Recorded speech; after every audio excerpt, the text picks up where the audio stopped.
ఇంట్లో తులసి కోట ఉండడం మనం గమనిస్తూనే ఉన్నాం. అయితే చాలా మందికి వస్తున్న సందేహం ఏంటంటే తులసిని ఏ వైపుగా ఉంచితే మంచిది అని. వాటికి సమాధానమే ఇది. సాధారణంగా తులసి 4 దిక్కుల్లో ఏ దిక్కున ఉన్నా ఇంటికి చాలా మంచిది.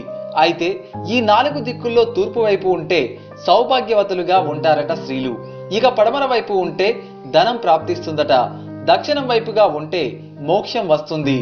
ఉత్తరం వైపు ఉంటే మంచి జ్ఞాపక శక్తి, సద్బుద్ధి కలుగుతుందని పండితులు అంటున్నారు.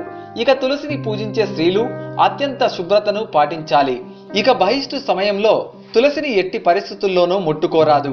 తులసి చెట్టుకు పోసే నీరు తాజా నీరు అయి ఉండాలి. ఒకవేళ తాజా నీరు లేనట్లయితే ఆ నీటిలో కాస్త పసుపు కలిపి పోయాలి. మరీ ముఖ్యమైన విషయం ఏంటంటే మీరు తులసి చెట్టుకు దగ్గరలో తలదువ్వుకుంటే ఆ వెంట్రుకలు గనక పొరపాటున తులసి చెట్టుకు చుట్టుకుంటే మీరు అనారోగ్య సమస్యల